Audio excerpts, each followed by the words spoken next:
오늘의 블랙은 지난 2005년부터 2017년까지 무려 13년간 언론에서 미담의 주인공으로 다뤘던 사연으로 시작을 하겠습니다. 2005년 5월 난치병에 걸린 아빠가 자신과 같은 병으로 시달리는 딸을 지극정성으로 보살피는 사연이 한 방송을 통해 알려집니다.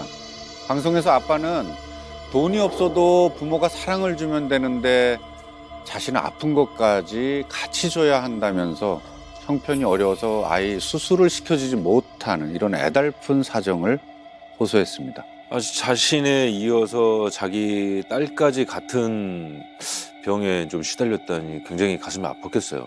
그리고 다른 것도 아니고 어쨌든 자신과 같은 병을 내 자식한테 물려준다는 것 자체가 되게 가슴 아플 것 같아요. 네, 사실 뭐 이런 비슷한 사연들이 몇 번 뭐 언론을 통해서 소개된 적은 있는데 그때마다 대중들은 너무나도 측은하고 관심을 보였었죠.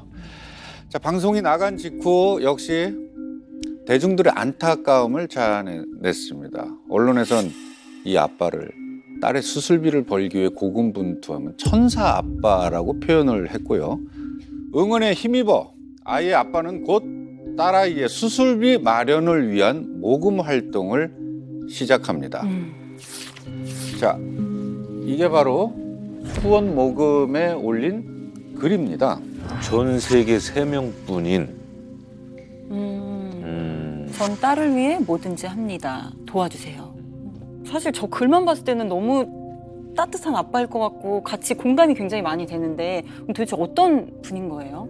사실 이 글만 보면 정말 기구한 사연이죠. 그런데 사실 전부 가면이었습니다.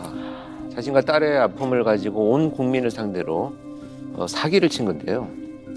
이자는 가장 이중적인 사기꾼 그리고 잔혹한 살인범입니다. 천사 아빠 이미지를 뒤로 하고 흉악한 범죄를 저지른 두 얼굴의 잔혹한 살인마 어금니 아빠 이영학입니다. 딸의 치료비를 모으기 위해 자전거 국토 대장정에 나서고 차까지 펴낸 이 씨의 모습은 마치 천사와 같은 아버지 그 자체였습니다. 하지만 그런 이 씨에겐 아무도 모르는 또 다른 숨겨진 얼굴이 있었음이 이번 사건을 통해서 확인되고 있습니다. 현장 검증은 이 씨의 자택에서 진행됐습니다. 현장 검증에 동의하실 거죠?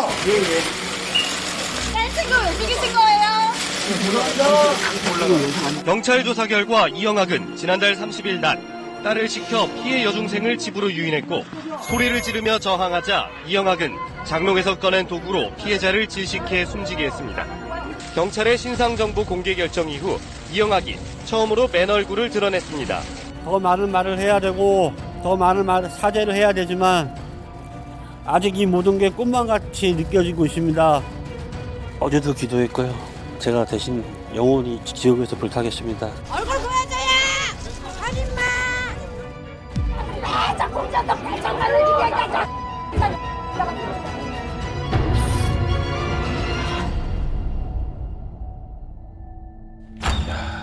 정말 저때 정말 충격적이었는데 세상에 착한 척 정말 자기 딸을 위해 뭐든지 다 하는 척 하더니 어떻게 좀 여중생을 또 살해하고 정말 미친 거 아닌가요 정말. 저 천사 아빠의 가면을 쓴 이영학에게 무참히 살해당한 그 여중생은 이제 겨우 만 14살 중학교 2학년이었습니다.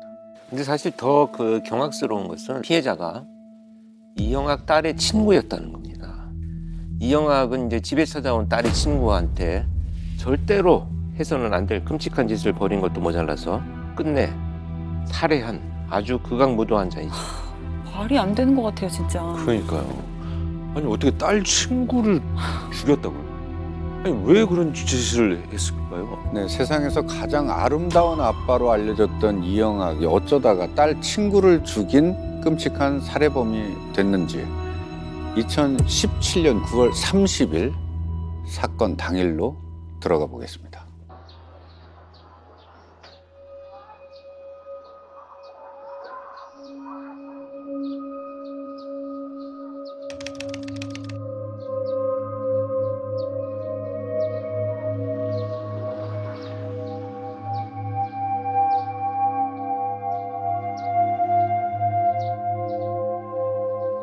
왔어? 안녕. 되게 오랜만이다. 근데 우리 어디 가? 놀자며. 너 아이돌 걔 아직 좋아하지? 우리 집에서 같이 영화 보자. 걔 나오는 거. 니네 집? 엄마한테 물어보고. 가면서 해. 가자.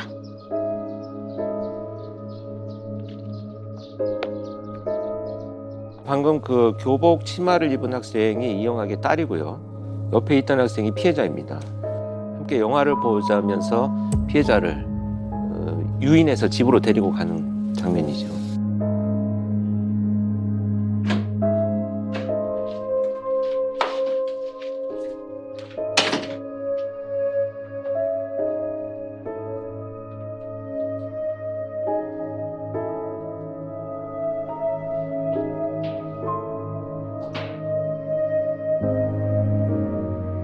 안녕하세요.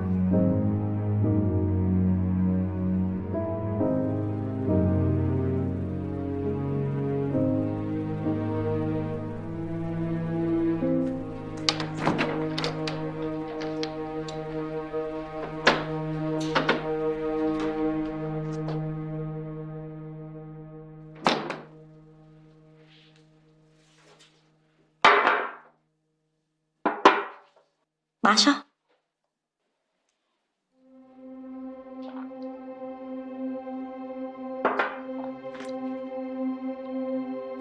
점심은 그냥 햄버거 시킨다. 어? 아, 응.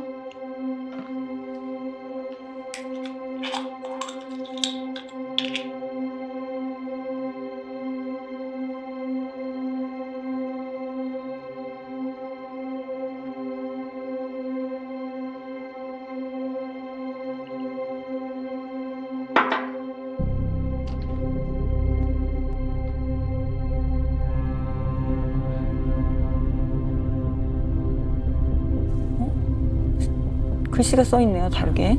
복? 네.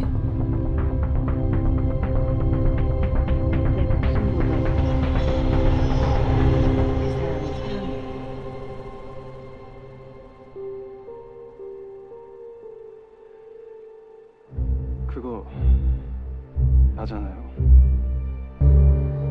의도적으로. 농담 그만해. 농담 아니에요. 내가 당신 이용했어. 사랑한 사람 갖기 위해서 내가 당신 이용했다고.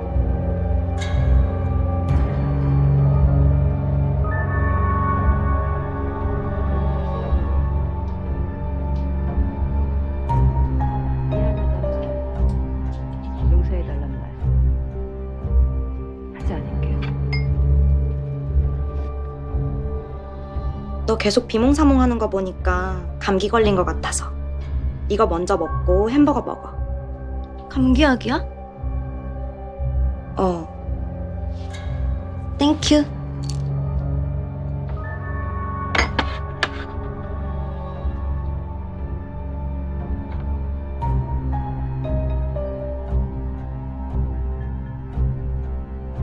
사실 저희 약은 감기약이 아니었습니다. 수면제 성분이 들어있는 신경안정제였습니다. 수면제요? 네. 정말 이영학 딸이 피해자한테 건넨 그 비타민 음료 안에도 사실은 수면제가 녹아서 들어 있었습니다.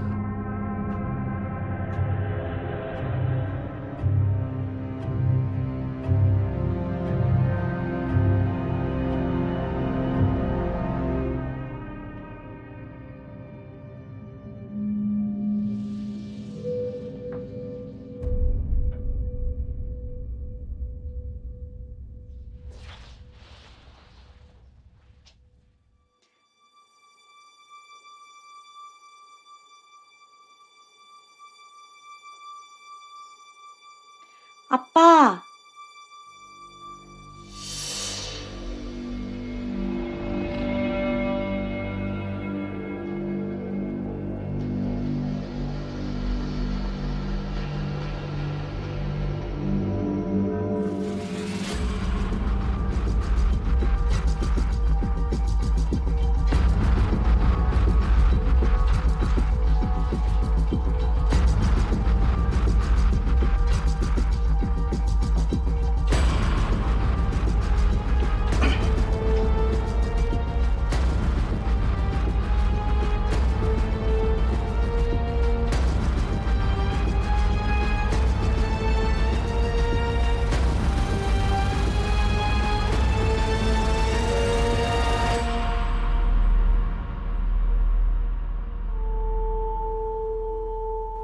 친구들 만나러 간다 그랬지.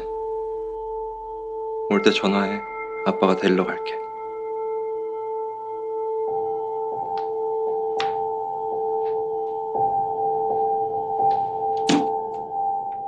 아빠, 나 나가.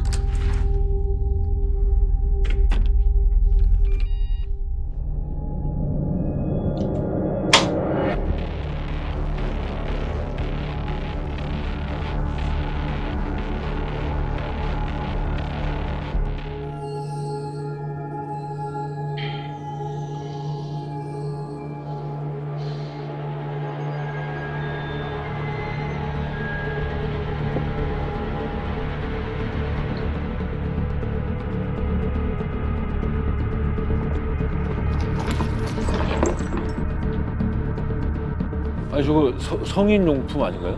아, 어떡해.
지금 먹이고 있는 것도 수면제입니다. 아니 이미 거의 2번을 먹은 거나 마찬가지잖아요. 네. 근데 또 수면제를 또 먹이는 거예요?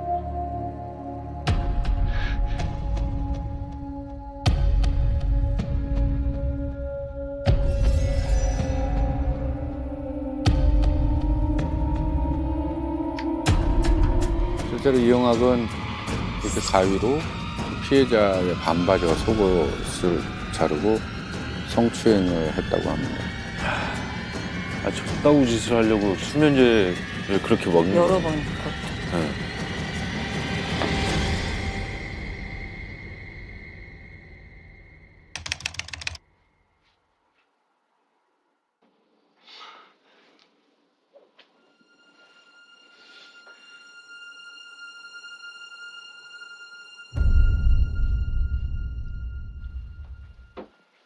너 누구야?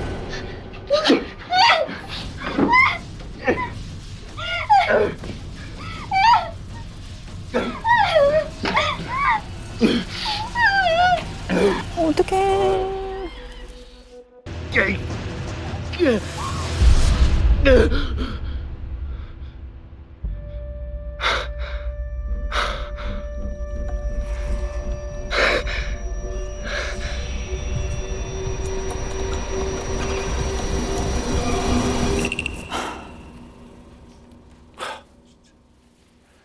아니 겨우 14살인 학생한테 저런 변태적인 짓을 한 것도 너무 충격적인데 살해까지 했다니. 아니 살해는 왜 한 거예요 도대체? 왜?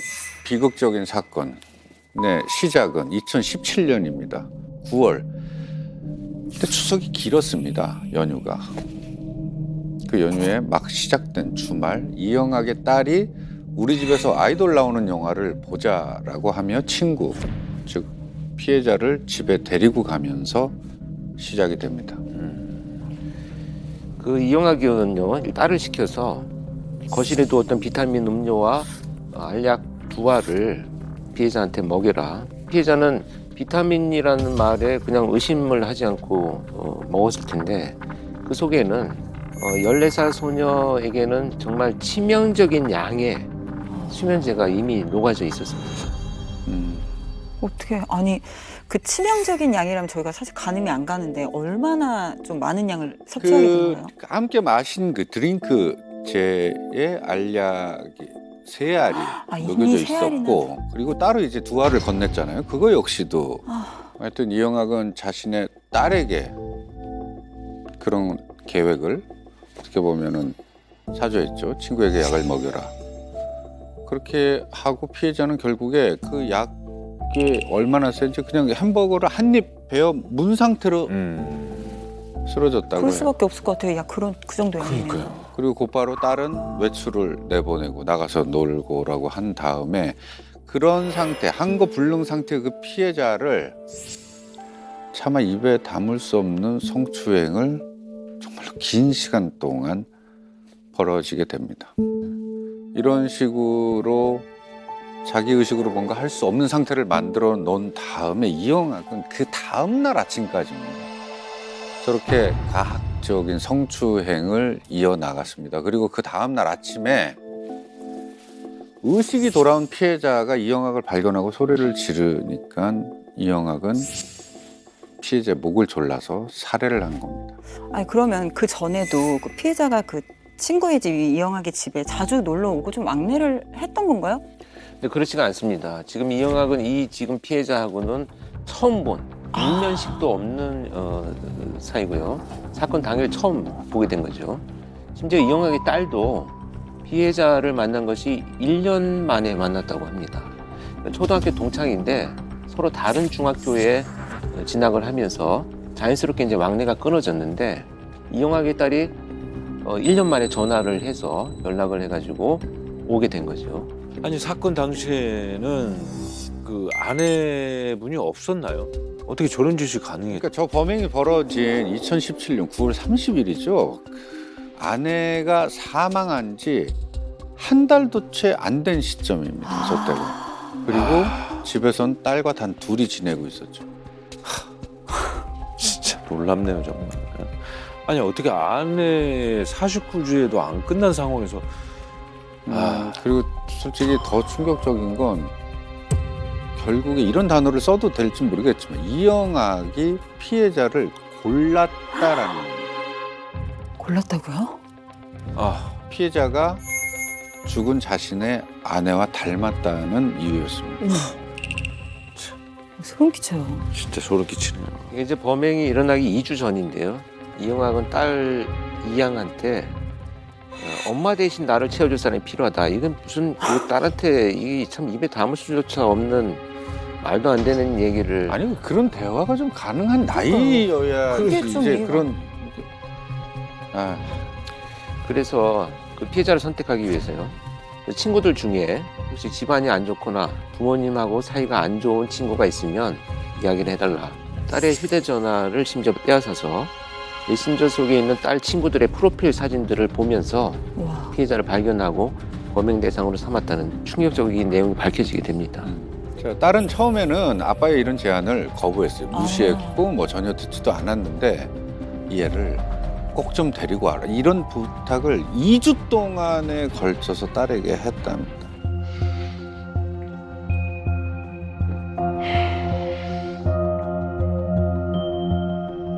너 혹시 주변에 뭐 집안 사정이 좀 안 좋거나 부모님이랑 사이 안 좋은 그런 친구들 없어? 아빠가 요즘 좀 외로워. 네 엄마 대신 채워줄 사람이 좀 필요해. 누구 없어? 글쎄, 잘 모르겠는데. 폰 줘봐.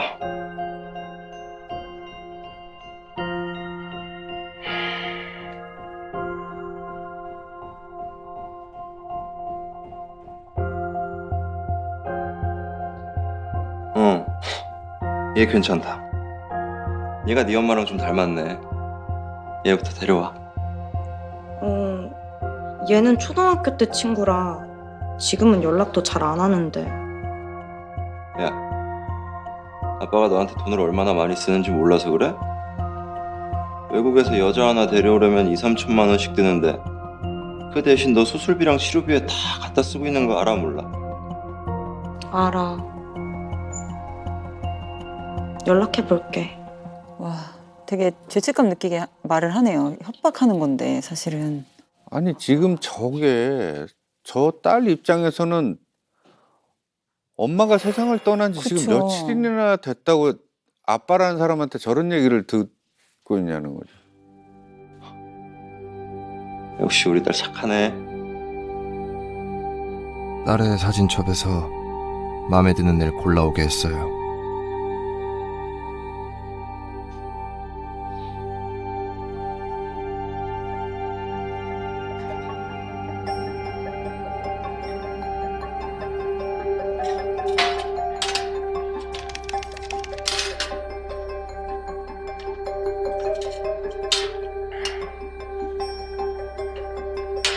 온대, 내일.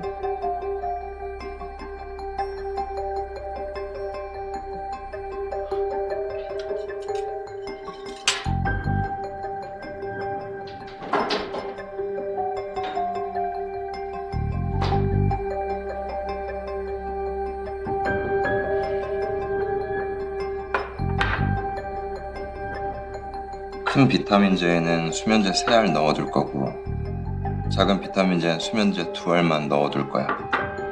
우선 큰 걸 먼저 줘.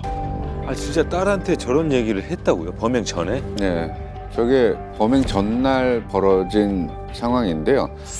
딸과 함께 이제 피해자를 어떻게 재울까? 이걸 구체적인 범행 딸이랑 계획을 짰다고 대화를. 합니다. 예. 혹시 네가 헷갈릴 수도 있으니까 아빠가 수면제를 넣어둔 비타민제엔 스티커를 붙여줄게. 응. 그리고 내일 집엔 아무도 없는 걸로 하고. 알겠지? 응.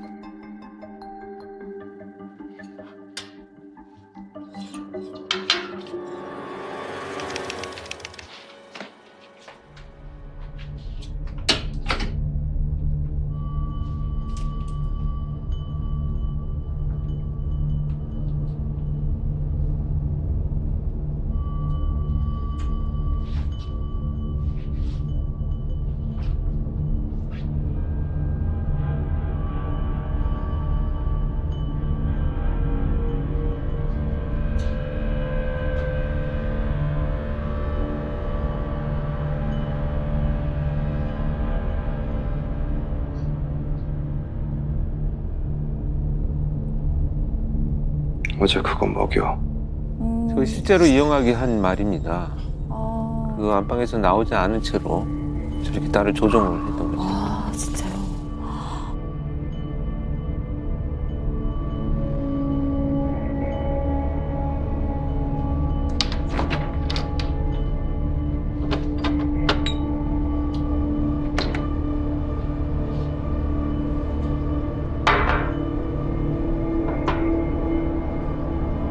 마셔.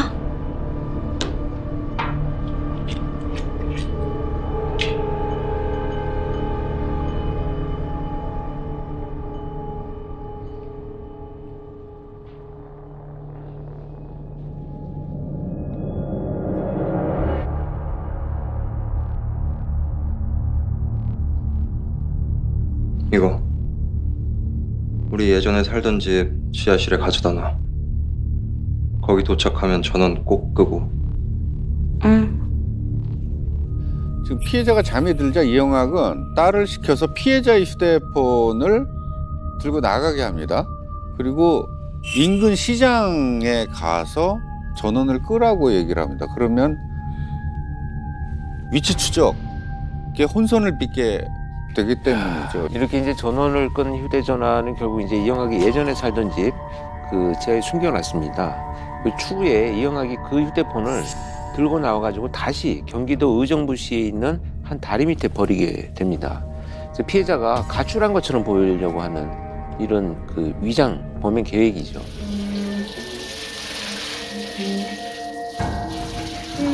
수면제를 과다 복용한 피해자가 의식을 잃고 소변을 보거나 또는 이제 그 구토를 했다고 합니다. 그래서 피해자를 자기가 직접 씻겠다 이렇게 얘기를 하는데 아마 그거 이외에도 여러 가지 피해자의 신체에 남은 증거를 인멸하려는 의도가 더 많았지 않았는가 하는 생각이 듭니다.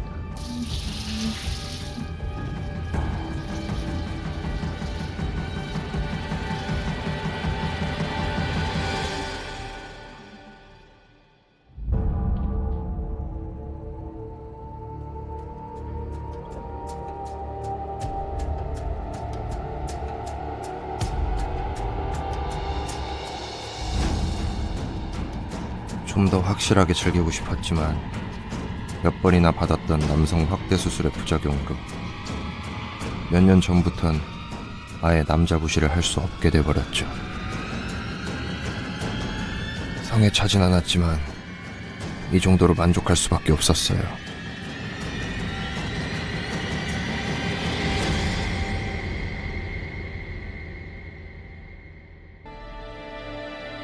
너 누구야?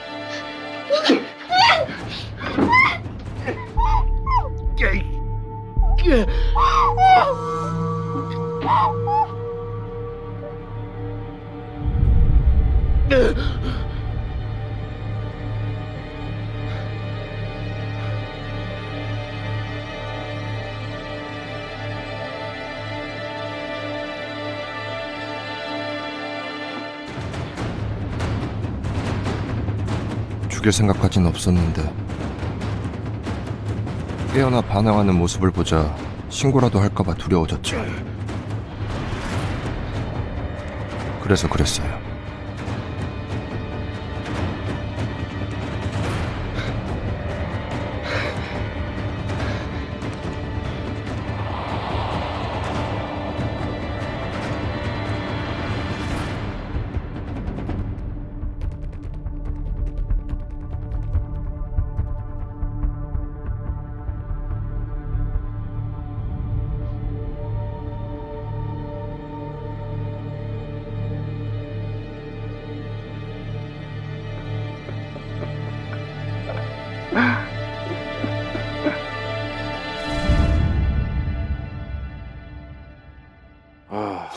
그리고 밥을 먹어요? 아 진짜 너무 싫다. 아.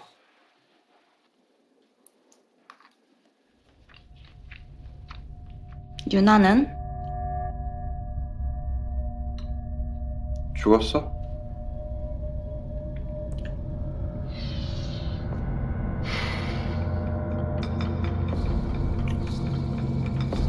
밥 다 먹으면 여행용 가방에 담아야 되는데 도와줄 거지?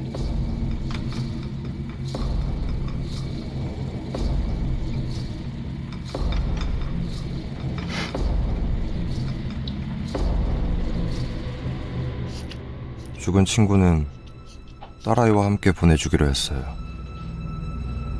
뭘 뿌리고 있는 거예요 지금? 저게 지금 곰팡이 제거제입니다. 사실 이영학은 인터넷에서 이제 뭐 사체 유기하는 방법을 검색한 뒤에 피해자 시신에 저런 곰팡이 제거제를 뿌리고 그 다음에 여행용 가방에 넣었다고 해요. 그래도 친구인데 작별 인사는 해야 했으니까.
유나 못 봤어? 가출한 건가? 걔네 엄마 엄청 찾고 난리던데.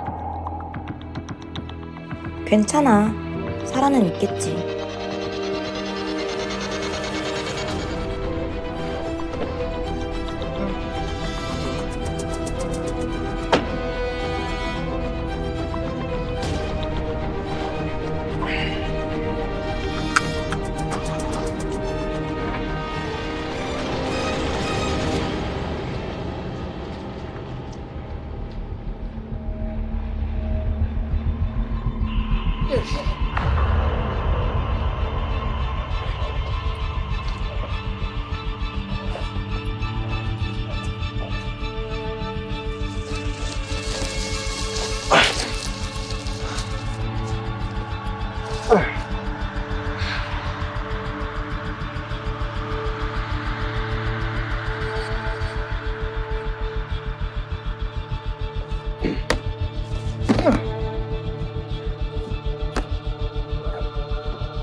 네 엄마 보고 싶다.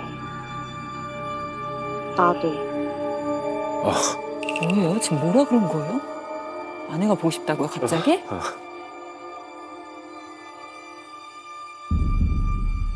이 근처가 동해던데 바다나 보러 갈까? 응. 가서 엄마 영정 사진 들고 추모 사진이라도 찍자. 응.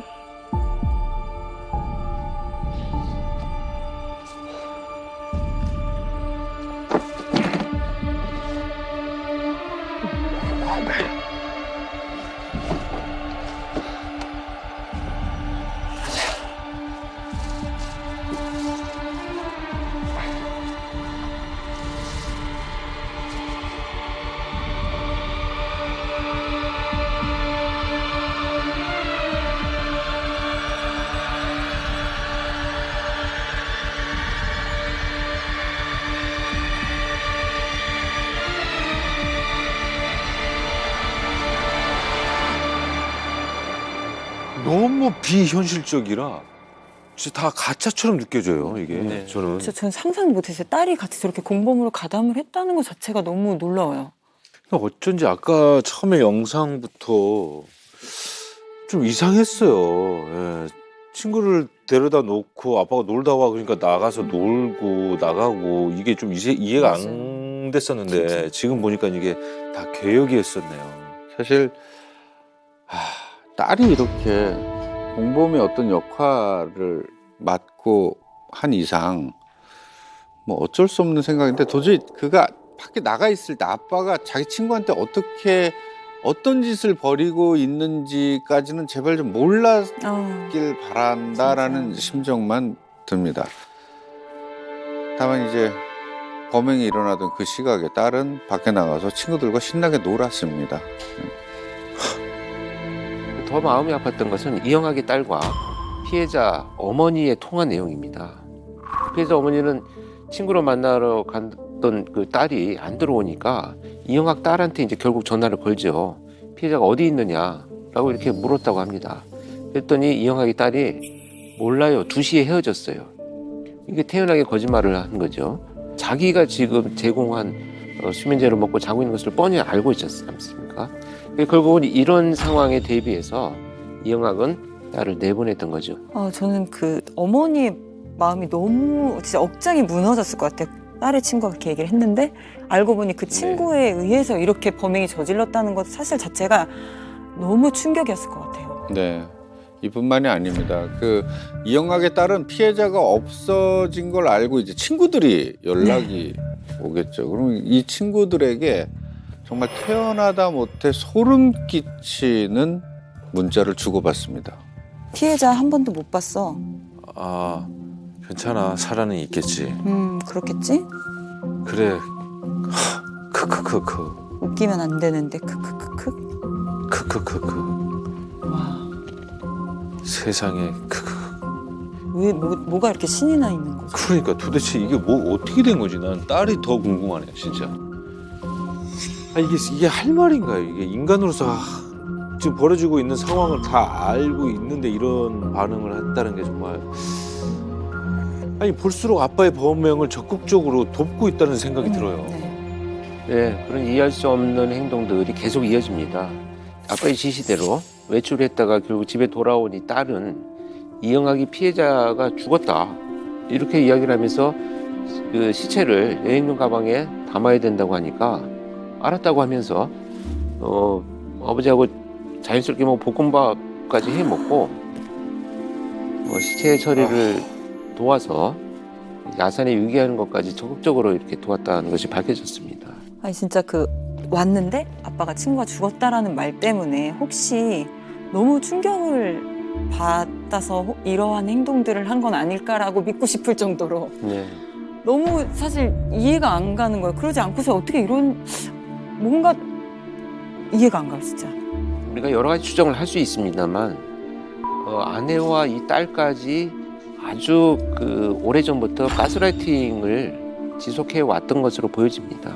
그래서 이 영화 때 어린 시절부터 희소병을 앓고 있었기 때문에 오직 자신의 지금 고통을 어떻게든지 줄여주는 것은 아빠일 것이다. 아빠다. 라는 모습으로 이제 보고 살아왔던 거죠. 굉장히 판단 능력이 많이 흐려지고 심리적으로 완벽하게 지배된 상태이기 때문에 사실 꼭조각식처럼 행동하는 이게 가능하지 않았는가 하는 추측을 좀 해봅니다. 정말 기가 찰 노릇인데요. 이 유인부터 살해, 유기 이 모든 게 다 계획적이었던 것 같은데 그렇다면 처음부터 성추행을 하고 살해를 할 계획을 갖고 있었던 건가요, 이것도? 말 꺼내기가 참 민망한 정도의 수준인데 이영학은 피해자를 이런 식으로 추행한 후에 자신의 아내로 삼으려고 했었던 걸로 보여요. 네? 만 14살짜리를 아내로 삼겠다는 계획이 있었다고요? 말이 되나? 네, 일단 뭐 법정 진술이기 때문에 뭐 진실인지는 사실 알 수는 없죠. 이영학이 그렇게 나는 살인의 의도가 없었다라는 것을 주장하기 위해서 그렇게 계속 새로운 아내로 맞아서 살려고 했다라고 하는 것은 살인의 의도를 회피하려고 하는 진술밖에 안 되는 거죠. 말도 안 되지만 그거 이외에는 이영학이 변명될 것은 없다고 생각을 하고요. 어찌됐건 사망한 아내도 17살에 이제 임신을 시켜서 그렇게 그 발목을 잡고 정말 살게 된 것처럼 그 피해자를 추행한 이후에 당신의 이제 지배하에 두면서 정말 통제하고자 하는 이런 그 의도를 갖고 있었던 것으로 보여집니다. 아빠라는 호칭조차 붙이고 싶지 않을 정도로 너무 소름이 끼치는데 그럼 이 파렴치한 이 범행들을 저지르고 그 범인이 어떻게 덜미가 잡힌 건지 좀 궁금해요. 그 정도 좀 어처구니가 없는데 이 범행을 저지르고 난 다음에 이영학은 자신의 딸과 함께 동해로 갑니다. 동해에 가서 바다에서 사진을 아까 찍고 그런 시간을 보냅니다. 사실은 이제 이 모든 행위들이 전부 이제 범행 알리바이를 만들기 위한 계획의 일환이죠. 이미 범행을 저지르기 일주일 전에 자신의 유튜브 계정에 죽은 아내가 그리워서 동해에 가겠다. 극단적인 선택을 하는 암시하는 이런 영상을 하나 올려놓습니다. 그리고 나서 범행 직후에 아내의 영정을 딸에게 들게 만들고 CCTV가 찍힌다는 것을 뻔히 아는 상황에서 차에 태워서 이렇게 이동을 하는 거죠. 여보,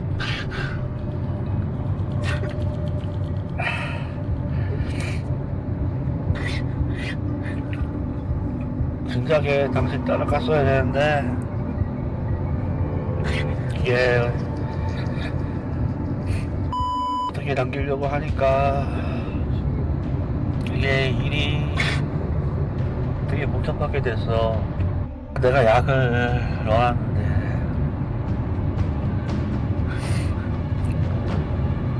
이 새끼들이 와가지고 햄버거 시켜 먹으면서 그걸 먹었어. 그래가지고 지금 말이 안 되게 됐는데 당신은 알지? 저건 또 뭔 지금 저게 이영학이 유서랍시고 남긴 영상입니다. 저게 구구절절한 뭐 변명들만 느껴지는데 아니 본인이 계획해서 약 먹여놓고 뻔뻔하게 저렇게 마치 핑계인 양 뭐 피해자가 먹어서 어쩔 수 없이 이렇게 됐다라는 거잖아요. 결론은 지금 내가 이거를 뭐 나중을 위해서 남겨놓은 건데 본의 아니게 피해자가 먹어서 난 어쩔 수 없다 이런 결과가 나왔다. 아예 죽어야겠다. 그러니까 이 영상은 이게 유서가 아닙니다. 결국 유서가 아니고요.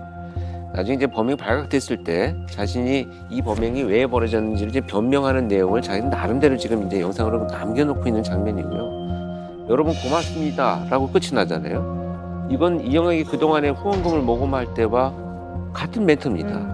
근데 결국 사람들의 그 동정심을 유발하자는 거죠. 나는 불쌍한 사람이고 나는 의도가 없었다. 자신의 모든 범행을 지금 회피하는 예전에 지금 가져왔던 그 모습을 지금 가면을 다시 지금 만들고 있는 재생산을 하고 있는 거죠. 자, 이 영상을 촬영한 뒤에 이영학은 이제 집으로 돌아옵니다. 그리고 집에서 인기척이 느껴져요. 그러자 도주를 합니다. 그리고 그 도주의 시간이 이제 펼쳐지는데 이때 3명의 조력자에게 도움을 받습니다. 아니 저런 인간을 돕는 사람이 3명이나 있었다고요? 네, 그 바로 이영학의 어머니 친모, 그리고 친형, 그리고 친구 박 씨였습니다. 이영학은 이렇게 이제 10월 1일 새벽 3시경에 딸하고 강원도 영월의 어머니 집으로 찾아가서 피해자의 옷이나 또 범행에 사용한 라텍스 테이프 이것들 결정적인 증거물을 담긴 그 검정색 비닐봉지를 대신 좀 소각을 해달라고 요청을 합니다. 그리고 도피자금 100만 원을 받아가지고 곧장 친형한테로 가세요. 형이 렌트해준 승용차를 타고 또 친구 박 씨가 구해준 강원도 정선에 있는 한 모텔에 가서 이제 숨어 지내게 됩니다. 그 도와준 그 3사람은 그러면은 이영학이 이렇게 엄청난 범죄를 저질렀다는 사실을 전혀 모르는 거예요. 살인이랑. 일단 지금 이 살인 사건이 발생했다는 것이 알려지지 않는 상황이기 때문에 자신들은 다들 몰랐다라고 진술은 합니다. 하지만 어머니는 이제 결정적인 증거가 담긴 이 봉지를 자기가 소각을 했거든요. 그렇기 때문에 이영학의 친형과 친구 박 씨는 그 전부터 이영학이 후원금 편취나 뭐 교통사고를 빈자한 보험 사기 뭐 이런 것에 적극적으로 가담을 해왔기 때문에 이들의 진술을 다 신뢰할 수는 없다라고 저는 생각을 합니다. 네, 그리고 이튿날 서울로 돌아온 이영학 부녀는 역시 친구 박 씨가 마련해준 원룸에서 은신 생활을 하게 됩니다. 이 무렵에 피해자, 그러니까 자신의 딸이 집에 돌아오지 않자 그 피해자의 부모는 당연히 신고를 했고 경찰은 CCTV를 통해서 피해자가 이영학의 집에 들어간 뒤에 다시 나오지 못했다라는 것을 밝혀냅니다. 그리고 이영학을 추적하기 시작합니다. 자, 그렇게 돼서 도주 사흘 만인 2017년 10월 5일에 은신처를 급습하고 이영학과 딸을 긴급 체포하게 됩니다.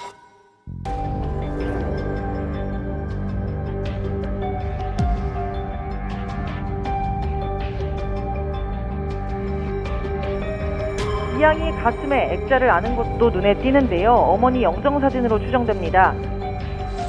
여중생인 딸의 친구를 살해한 혐의를 받고 있는 이영학이 경찰의 신상정보 공개 결정 이후 처음으로 맨 얼굴을 드러냈습니다.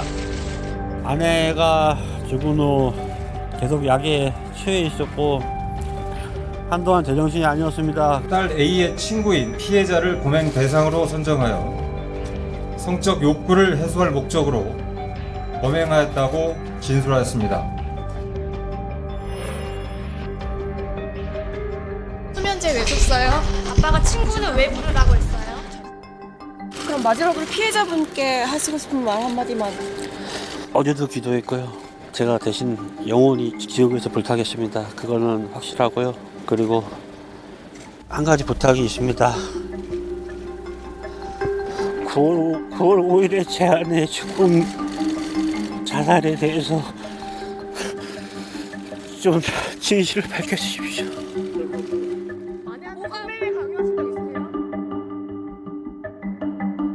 마지막까지 저는 소리를 하고 있는. 진짜 악마가 따로 없네요. 아니 근데 아내의 죽음의 진실 이건 무슨 또 헛소리인가요? 그러니까 있잖아요. 이런 거예요. 이 어찌됐건 화제를 자꾸 다른 곳으로 돌려서 자신의 어떤 범죄 행위를 자꾸 희석시키고 또 동정심을 유발하게 만들고 이런 의도를 계속 지금 드러내는 행위입니다. 근데 지금 붙잡혔을 때 딸이 휠체어를 타고 있었는데 그거 왜 그런 거예요? 이게 검거 직전, 그러니까 체포되기 직전에 이영학은 이제 형사들이 급습한다라는 걸 눈치를 채고 딸과 수면제를 다량을 복용을 했습니다. 근데 결과적으로 뭐 이영학은 생명에 지장이 없었고요. 그 딸은 지금 저렇게 휠체어를 타고 법원에 출석하게 됩니다. 우리 뭐 법정에 출석할 때 휠체어 탄 장면들은 참 다양하게 많이 봤는데요. 14살은 참 진짜 처음이죠. 결론부터 말씀드리면 어찌됐건 그런 죄책감을 느끼고 우리가 극단적인 선택을 하려고 했다라는 것으로 정상 참작을 어떻게든 조금이라도 받아보려는 아주 그 속보이는 의도죠.